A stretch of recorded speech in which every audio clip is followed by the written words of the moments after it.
Some careers are carefully planned. Mary Carillo's wasn't, and that's exactly what makes her story so powerful and, to some people, a little unbelievable. Soon after knee trouble ended her 3-year stint as a professional player, Mary stumbled into a job covering women's tennis. It fit her instantly. She understood the sport deeply, knew the personalities on tour, and had the natural gift of turning matches into meaningful stories.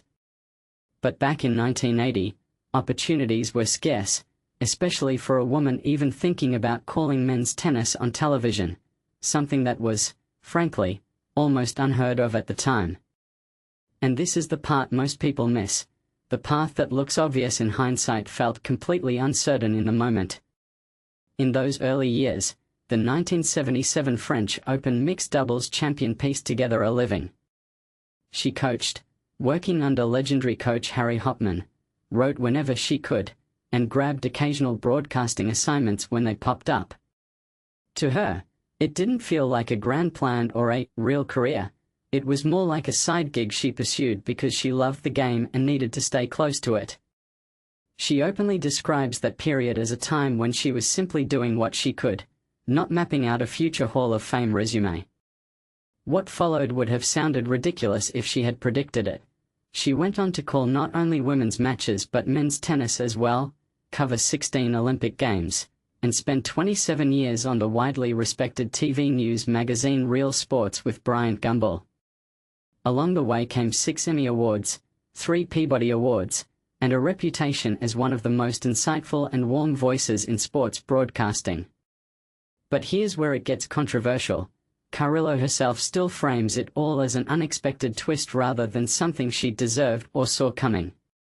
Now, that unlikely journey is taking her somewhere she never thought she belonged, the International Tennis Hall of Fame. Having been elected this year, she is set to be inducted in Newport on the weekend of August 27 to 29, 2026, joining the same class as global icon Roger Federer. She first learned the news on a Zoom call that included her childhood friend and former mixed doubles partner John McEnroe, turning a simple online chat into one of the most meaningful moments of her life. For Carillo, the honor goes far beyond another line on a resume. Tennis is the sport that changed her life and gave her almost everything that matters to her, so being included in a hall traditionally reserved for the sport's most significant figures feels both surreal and deeply emotional. She talks about the hall as a place not just for champions on the court, but also for beloved storytellers and historians like Bud Collins and Steve Flink, people she has openly admired for decades. To suddenly find herself joining the same group she has spent a lifetime celebrating feels, in her words, almost unimaginable. She often says that nearly all of her closest friendships come from tennis, and many of the people she respects most already have plaques in Newport. She has built a career telling their stories, highlighting their achievements, and shining a light on their humanity. The idea that she now belongs in that same circle still surprises her. She's far more accustomed to being the person holding the microphone than the one being honored on stage. Mary's relationship with tennis began in Queens, New York, where the sport was woven into her everyday life. Growing up in Douglas Manor on Little Neck Bay, she spent countless hours playing at the Douglaston Club, not far from the future home of the US Open. As a kid, she watched a nearby neighbor, John McEnroe, and sensed early on that he was destined to become a true superstar. But in a revealing contrast, she never saw herself in that same light. She knew she had ability, yet her dreams were more modest. While McEnroe fantasized about lifting the Wimbledon trophy, Mary simply wanted to step onto the grounds at the All England Club. Her goals were shaped by bad knees and the awareness that her playing window would be short. Instead of imagining a long, sparkling career, she just wanted to walk through Wimbledon's gates, squeeze everything she could out of the limited time her body gave her, and savor the experience while it lasted. Even with those constraints, she made that short time count. Carillo competed at Wimbledon 3 times, reaching the third round in 1979, an impressive achievement in itself. She climbed as high as world number 33 in January 1980 before her knees forced her to step away from professional tennis soon after. Many athletes would be crushed by a promising career cut short, but Mary had always understood that her time on tour was borrowed. That realism helped her shift into broadcasting without the bitterness that often comes with a premature retirement.